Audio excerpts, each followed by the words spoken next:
Shalom, saudara. Saya ingin share mengenai salah satu cincin yang sudah 11 tahun ini lebih menemani saya.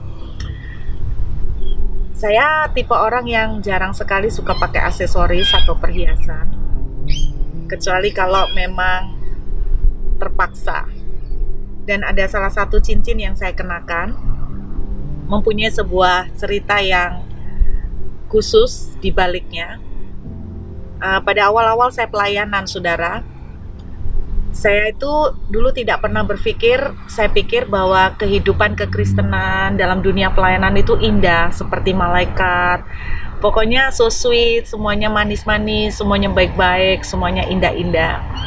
Tapi ketika awal-awal Tuhan mulai membawa saya untuk menjadi penyampai firman, kira-kira bulan-bulan pertama saya mulai pelayanan dan begitu banyak undangan khotbah saya terima. Tidak lama setelah itu saya menerima sebuah surat kaleng.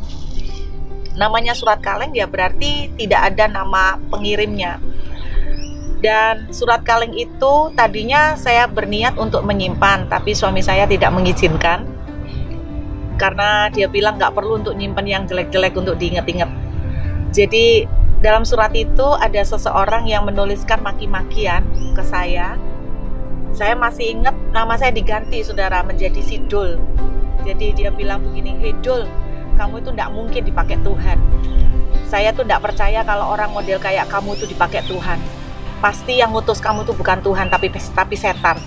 Jadi satu halaman itu ngolok-ngolok semua. Terus dia ngolokkan saya, "Kamu itu sudah jelek naik sepeda motor. Tidak mungkin kalau orang yang dipakai Tuhan itu jelek dan naik sepeda motor." Saya kadang-kadang tuh mikir ya, saudara, berarti orang Kristen itu kalau dipakai Tuhan harus yang naik mobil gitu. Kalau yang naik motor berarti belum tentu dipakai Tuhan. Tapi dalam kekristenan tuh repot ya, saudara ya. Kalau diberkati, duitnya banyak, berlimpah-limpah, katanya pendetanya ngambil duitnya gereja, ngambil duitnya jemaat. Nanti kalau pendetanya dandan sedikit, katanya sudah hedonisme duniawi. Tapi kalau pendetanya tidak dandan, katanya hidupnya tidak diberkati, banyak masalah, tertekan, pendetanya model orang sumpeng, stres. Repot, saudara. Tapi pada awal-awal pelayanan, saya masih terlalu polos. Dan saya tuh tidak pernah membayangkan bahwa dunia pelayanan bisa sengeri itu juga. Saya menerima surat kaleng itu benar-benar membuat saya sangat terpukul. Dan sempat pada waktu itu saya ngomong gini, saya ngambek, saya nggak mau pelayanan lagi. Saya nangis, saudara, gara-gara surat kaleng itu. Dan saya berkata begini, aku nggak sanggup, aku nggak siap. Ternyata dunia pelayanan sejahat ini, aku nggak mampu, aku nggak bisa. Saya mulai menyerah, saudara. Tapi ada satu jadwal khotbah yang waktu itu setelah kejadian itu tidak mungkin saya batalkan mendadak. Saya sudah berniat untuk membatalkan semua jadwal yang sudah masuk karena saya benar-benar merasa tidak siap. Mental saya tidak sanggup untuk masuk di dalam dunia pelayanan.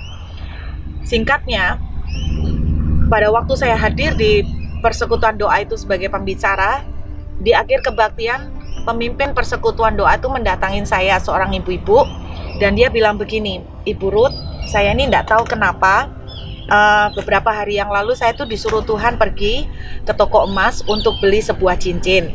Cincinnya pun saya nggak tahu yang mana. Tuhan itu kasih tunjuk, cincin yang ini yang harus kamu ambil. Terus cincin ini kamu nanti harus sematkan di jarinya hambaku Ruth." Jadi dia tidak tahu jari saya seberapa. Dia belikan cincin itu, lalu dia sematkan di jari saya. Setelah kebaktian selesai, saya menangis, saudara, karena bukan soal cincinnya, bukan soal harga emasnya, karena cincin itu kecil, pasti harganya nggak seberapa. Tapi yang membuat saya menangis karena dia menceritakan arti dari cincin tersebut. Jadi di cincin itu ada dua mata, satu mata besar dan satu matanya kecil, sirkon besar dan kecil. Lalu dia bilang begini, yang mata sirkon yang besar itu berbentuk bunga. Dia bilang itu adalah gambaran Tuhan Yesus Bapa. Sedangkan yang kecil adalah kamu, Ibu Ruth, katanya gitu. Dia bilang begitu, yang kecil adalah Ibu Ruth. Tuhan suruh saya sematkan cincin ini ke jari ibu untuk menyampaikan pesan dari Tuhan bahwa Ibu Ruth nggak usah takut, karena dia adalah Bapa yang sudah memanggil Ibu. Dia adalah Papa yang akan selalu menyertai dan menemani Ibu. Dia akan bersama dengan Ibu. Jadi Ibu nggak usah merasa lonely, Ibu nggak usah merasa sendirian, Ibu nggak usah merasa bahwa Ibu seperti ada di dalam padang gurun sendirian, karena Tuhan yang memilih dan Tuhan yang akan menyertai Ibu sampai selama-lamanya. Saya menangis, saudara, arti seperti itu.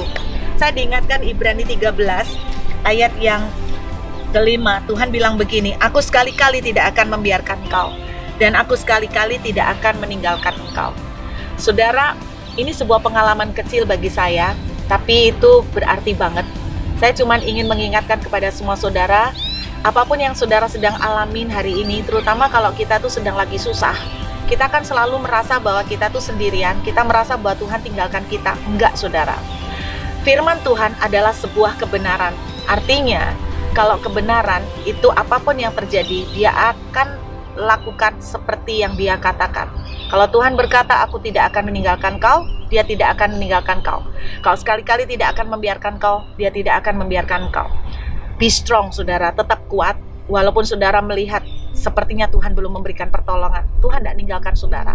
Pasti keadaan apapun yang saudara lewati hari ini pasti akan selesai. Tuhan pasti akan tolong, Tuhan pasti akan tuntun kita untuk memberikan jalan keluar.